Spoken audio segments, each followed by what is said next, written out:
नमस्कार दोस्तों, सन 23 का पहला सेट है हमारा हाई स्कूल का। ये हमारी अग्रवाल का अनसॉल्व्ड है। ठीक है, तो इसका हम पहला सवाल देखते हैं। बहुविकल्पी सवाल है। देखिए क्या कह रहा है। किन्हीं दो धनात्मक पूर्णांकों ए और बी के लिए कह रहा है ए बराबर मासा ए बी गुणे बी है, ए गुणे बी यानी कि लासा ए बी, और कह रहा है बी बराबर मासा ए बी गुणे में लासा। तो ये ध्यान को ये होता है कि हमारा सवाल का आंसर क्या होता है। मैं ध्यान को पहली संख्या होती है, गुणा में दूसरी संख्या होती है, और मासा यानी महत्तम समापवर्तक और लासा यानी कि लघुत्तम समापवर्तक होता है। तो हमारा ऑप्शन डी हो गया। ठीक है, अब देख कह रहा है एक शून्येतर परिमेय संख्या एवं अपरिमेय संख्या का भागफल होता है। हमें ध्यान रखिए, इन अपरिमेय संख्या जब भाग करेंगे तो अपरिमेय संख्या ही भागफल में आएगी। तो ये बी हो गया। ठीक है, अब देखिए बहुत सरल सवाल कह रहा है कि m बराबर 5 यानी m बराबर 5 कह रहा है, और n बराबर कह रहा है m प्लस 7 यानी n बराबर कह रहा है m प्लस 5, m का मान 5 है, और प्लस 7 यानी 7 5 कितना हो गया, 12 हो गया। आप कह रहा है तो m square plus n square का मान क्या हो जाएगा, यानी कि m की जगह लिख दो 5 स्क्वायर, n की जगह लिख दो 12 का स्क्वायर। अब n की जगह पर अब m की जगह 5 का स्क्वायर, 12 का स्क्वायर हो गया रूट में 5 25 हो जाएगा, 12 12 में 144 हो जाएगा, और ये होता है 169, और ये होता है 17 का। तो इसमें क्या हो गया, इसका 17 हो जाएगा। ठीक है, एक सेकेंड, 169 13 का होता है, 169 होता है 13 का, तो ये 13 हो जाएगा, 17 नहीं होगा, ये 13 होगा। ठीक है, ध्यान से समझिएगा। अब देख, किसी परिमेय संख्या के समतुल्य परिमेय संख्याएं होंगी, तो समतुल्य मतलब होता है कि उसके समान कितनी हो सकती, तो उसके समान बहुत सी होंगी, तो ये अपरिभाषित हो गया। ठीक है, अब ये कह रहा है कि a1 x plus b1 y plus c1 बराबर 0 तथा a2 x plus b2 y plus c2 बराबर 0 दो रैखिक समीकरण हैं। यदि a1 अपान a2 बराबर b1 अपान b2 बराबर c1 अपान c2 यानी कि इसके अनेक हल होते हैं, यानी कि रेखाएं समांतर होंगी, रेखाएं समपाती होंगी, ये हो जाएगा। ठीक है, चलिए और भी आगे देख लेते हैं पेज पलटकर। अब ये देखिए सवाल, ये कह रहा है किसी एक संख्या का 1/3 बराबर 21 है, यानी कि 1 यानी x बटे 3 बराबर 21 है, तो 21 या 63 यानी x बराबर कितना हो गया, 63 हो गया। तो इसका c होगा। कह रहा बात संख्या होगी यदि द्विघात समीकरण इतना इतना इतना यानी x square plus 2x minus P बराबर 0 का एक मूल माइनस 2 है, तो p का मान ज्ञात कीजिए। तो यहाँ पे p का मान खाली रख देना है x की जगह पर, तो x की जगह पर p का मान रख देंगे, तो x की जगह पर मूल है माइनस का 2, तो माइनस का 2 का स्क्वायर, फिर प्लस का 2x, तो प्लस का 2 गुणा माइनस का 2, और फिर प्लस माइनस का p बराबर 0, माइनस माइनस प्लस 2 दूनी 4, माइनस का प्लस माइनस 2 दूनी 4, माइनस p बराबर 0, तो 4 4 गायब हो जाएगा, पी पहुंच जाएगा। मान लो p बराबर कितना आ गया, 0 आ गया। तो इसमें आंसर कितना हो जाएगा, p बराबर 0 हो गया। दो त्रिभुजों के क्षेत्रफल का अनुपात उनकी संगत भुजाओं के अनुपात के वर्ग के बराबर हो तो इस प्रकार का त्रिभुज होगा। देखिए संगत भुजाओं के बराबर है तो ये समरूप होगा। ठीक है, ये हो जाएगा समरूप। अब कह रहा है सवाल बहुत सरल है, ये भी कह रहा है x अक्ष पर स्थित एक बिंदु 2, तथा -2, से समदूरस्थ बिंदुओं के निर्देशांक होंगे। तो x अक्ष पर है, तो x अक्ष पर बिंदु होता है p बराबर होते हैं, x अक्ष पर y तो होता है 0 हमारा, तो x, 0 हो जाएगा ये। ठीक है, और बिंदु दिए हुए हैं 2, -5, 2, -5 और -2, 9, और समदूरस्थ दूरी ज्ञात करवा रहा है कह रहा है। तो ये x1, ये y1, ये x2, ये y2, ये x3 और ये y3 है। अब देखिए वही है, पहले इनको रखेंगे, समदूरस्थ दूरी के बीच की वाला सूत्र लगा दोगे, यानी इसमें से पहले इसको घटा दो, कोई दिक्कत नहीं है, होल स्क्वायर प्लस फिर इसमें से इसको घटा दो, 0 माइनस और माइनस प्लस हो जाएगा 5 होल स्क्वायर बराबर। अब इसके साथ इसको करेंगे तो इसमें से इसको घटा दो, यानी x माइनस माइनस प्लस हो गया, फिर प्लस इसमें से इसको घटा दो, यानी कि 0 माइनस 9 हो गया का होल स्क्वायर। अरे भाई यही सूत्र होता है x1 माइनस x2 का whole square plus y1 minus y2 का होल स्क्वायर। चाहे इनको आगे पीछे कर दो और ये रूट में होता है बीच की दूरी का सूत्र। भाई सूत्र लगा दिया हमने, कोई तीर नहीं मारा है। दो तब वर्ग करेंगे तो ये दोनों हट जाएगा, ठीक है। बहुविकल्पी में क्या फर्क पड़ता है, तो सूत्र लगा दो, a square plus b square minus 2ab, तो ये हो गया, ये तो 0 हट गया तो 0 रहेगा, 5 25 हो गया बराबर ये वही रहेगा, a square plus b square plus 2ab 4x और प्लस का 9 नेम 81 हो गया, ठीक है। अब क्या करते हैं, ये गायब हो जाएगा, इधर आएगा तो माइनस हो जाएगा और ठीक है। देखते हैं अब इधर क्या बचा है, इधर बचा है 4 माइनस का 4x और 25 और 4 कितना हो गया हमारा 29, और इधर क्या है 4x है प्लस इधर कितना बचा है 85, इसको इधर ले गए तो माइनस का 4x माइनस का 8 4x इधर भी आएगा, ये वाला माइनस का 4x आएगा बराबर इधर 85 है और ये x इधर आएगा यानी कि 29 इधर आएगा। अब माइनस का 8 है x बराबर, इनको घटाएंगे आपस में, इनको आपस में घटाएंगे यानी 15 में से 9 जाएगा तो 6 आएगा, यहाँ बचा था 1 7, 7 में से 2 गए 5 आएगा, 5 वो 8 7 56, ये माइनस इधर आ जाएगा तो x बराबर कितना आ गया माइनस का 7 आ गया। तो हमारा इसका पॉइंट क्या था, इसका पॉइंट हमने माना था x, 0 तो हो जाएगा हमारा -7, 0 का 7, 0 यानी कि -7, 0 ये बी वाला हो गया -7, 0, ठीक है। अगर सवाल बड़े लगे तो लगा के देख लो, टेंशन मत लो, ये मत सोचना कि लग जाएगा। अब देखिए अगला कह रहा है कि त्रिभुज ABC एक समद्विबाहु त्रिभुज है जिसमें AB बराबर AC है, यानी कि समद्विबाहु हुआ मतलब AB ये है, मान लो AB और ये AC, ये दोनों हैं बराबर। तो जब ये दोनों बराबर है तो ध्यान रखिएगा इसके सामने का ये कोण, इसके सामने का ये कोण, ये दोनों होंगे बराबर, तो यानी कोण B बराबर कोण C होगा, यानी कोण B बराबर कोण C ये होगा, ठीक है। अब देखिए ये कह रहा है त्रिभुज ABC में AB हमारा 6√3 है, AC 12 है, BC 6 है, तो कोण B होगा, मान लो इस हिसाब से बनाया, यानी कि ये AC है 12 और BC है हमारा 6 और AC हमारा है AB हमारा है 6√3। अब देखो ध्यान से, इन दोनों का वर्ग करते हैं और इन दोनों का वर्ग करते हैं और देखो दोनों का देख लेते हैं जोड़, ठीक है। तो बड़ी भुजा का वर्ग करेंगे 12 भरा 144 होता है, ये हो गया। अब छोटी भुजा का वर्ग करेंगे तो 6 छंग 36 और 3 तिया 9 यानी 3 हो गया, 6 छंग 36 गुणा 3 और ये 6 छंग 36, तो 3 छाक 18 और 3 तिया 9 1 10 108 और 36 तो कितना हो गया 144 हो गया, बराबर आ गया ना। यानी कि ये हो गया एक समकोण त्रिभुज। कैसा हो गया, समकोण त्रिभुज हो गया ये, क्योंकि इसका इन दोनों का जोड़ इसके बराबर है, तो ये हो गया समकोण त्रिभुज। और समकोण त्रिभुज का नियम क्या है कि बड़ी भुजा के बराबर वाला कोण कितना होता है 90 अंश का होता है, तो यहाँ पर इसका हो गया ये। अब कह रहा है एक समबाहु त्रिभुज ABC की भुजा A2A है, तो प्रत्येक शीर्ष लंब की लंबाई ज्ञात कीजिए। तो समबाहु त्रिभुज है, समबाहु त्रिभुज का मतलब है ये चारों भुजाएं बराबर होती हैं, यानी ये भी 2A हो गई, ये भी 2A हो गया और ये भी 2A हो गया।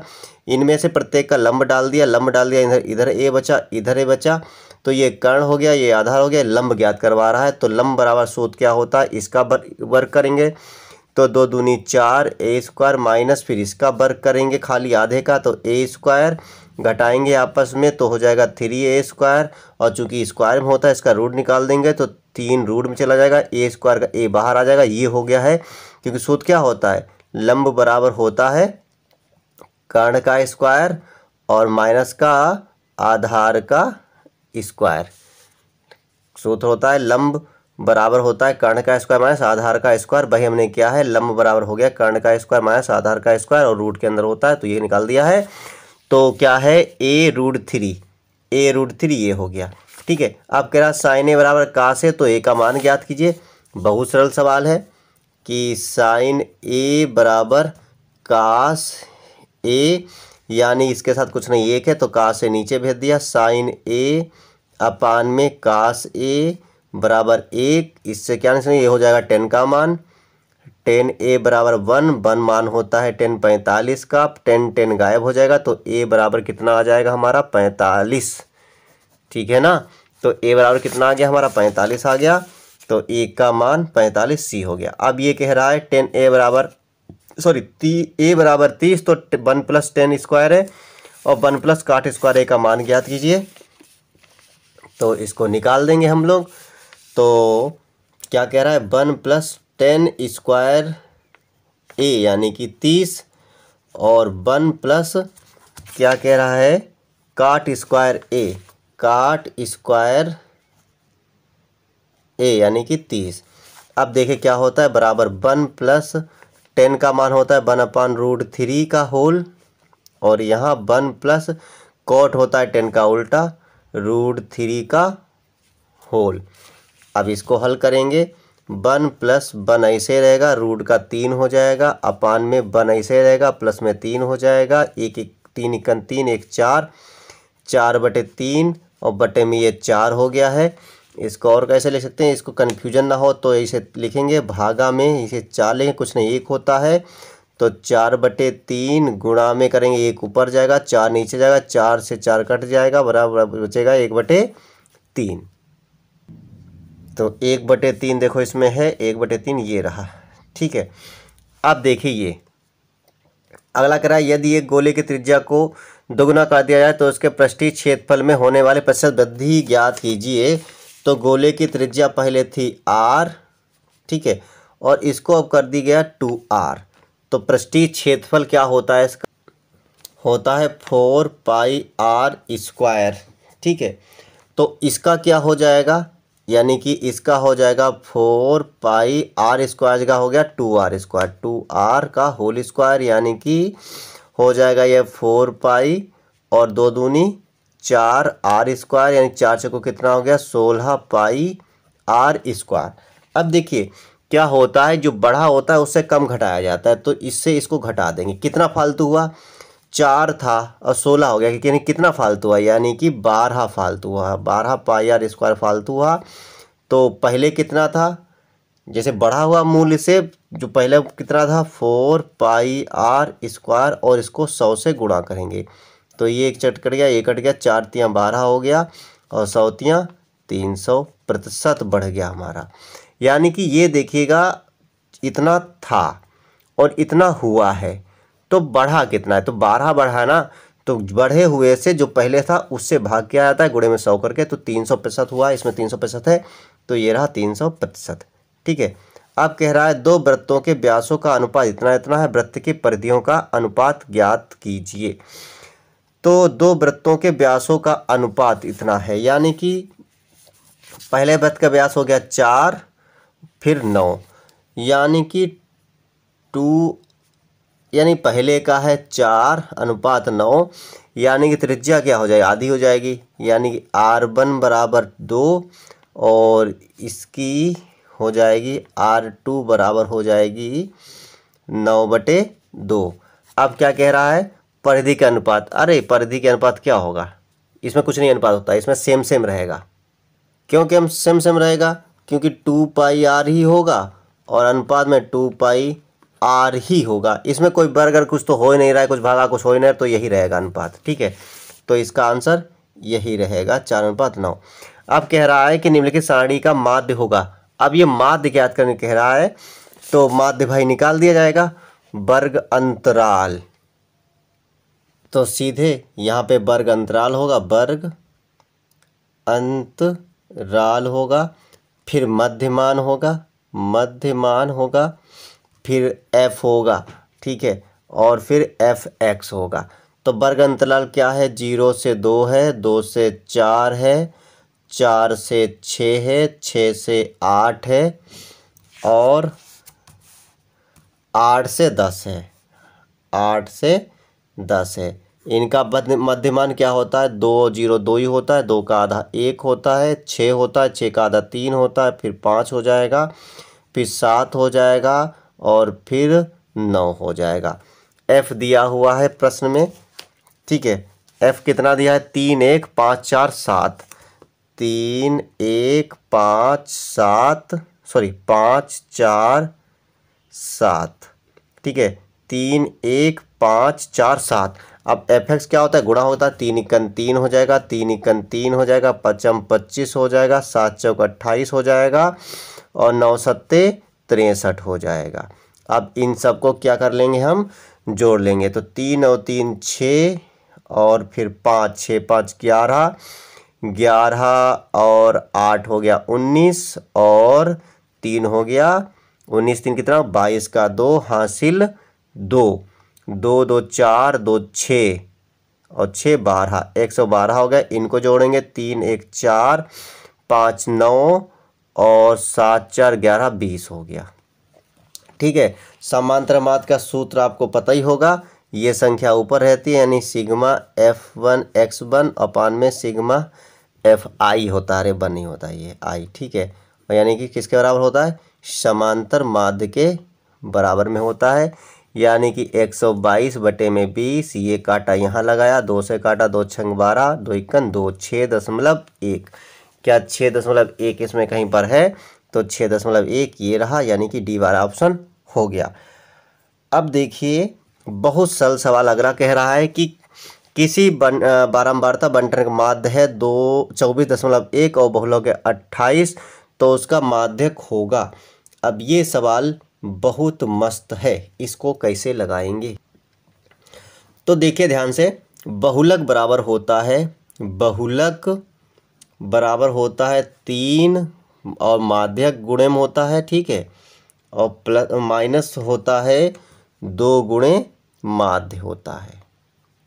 तो देखिए इसमें बहुलक दिया हुआ 28 बराबर 3, माध्यक पूछ रहा है क्या होगा, तो माध्यक तो दिया नहीं है, तो माध्यक ऐसे ही -2 गुणे माध्य दिया हुआ है इतना, तो इसकी गुणा कर लेते हैं और बाद में इधर भेज देते हैं।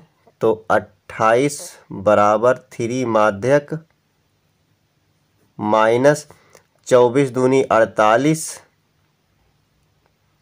और पॉइंट में 2 इक्कन 2, इसको इधर ले जाएंगे, इसको इधर ले जाएंगे, यानी कि 28 प्लस में हो जाएगा 48.2 बराबर 3 माध्यक, ठीक है।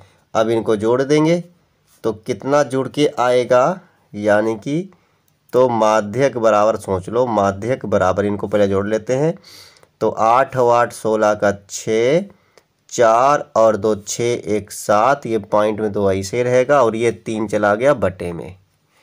अब देखिए ध्यान से, 3 काट देते हैं, 3 दूनी 6, बचा 1 हो गए 16, और 3 15, बचा 1 हो गए 12, 3 चक्कू 12, यानी कि 25.4, 25.4 है इसमें कोई आंसर, देखते हैं। तो 25.4 ये रहा आंसर, 25.4, ठीक है। अब देखिए ये कह रहा है अगला सवाल कि निम्नलिखित बारंबारता बंटन बहुलक वर्ग होगा। बहुलक वर्ग मतलब होता है कि जिसकी सबसे अधिक बारंबारता होती है वही वाला वर्ग। तो 10 21 23 14 और 5 में 23 सबसे बड़ा है, तो बहुलक हो गया क्या, 20 से 30, यानी 20 से 30, यानी ऑप्शन बी हमारा हो गया। अब कह रहा है माध्य माध्यक एवं बहुलक के बीच संबंध क्या होता है। अभी सवाल में लगाया था, क्या लगाया था हमने, बहुलक बराबर 3 माध्यक -2, यही तो लगाया था अभी। बहुलक बराबर 3 माध्यक माइनस 2 माध्य, यानी ये बी वाला हो गया। तो ये समझिए 20 मिनट में आपके ये दोनों ये 20 सवाल लग गए हैं। तो इतने सरल सवाल थे 1 नंबर के। तो कैसे लगे सवाल? अच्छे लगे तो लाइक शेयर कमेंट करें। फिर मिलते हैं अगले वीडियो में।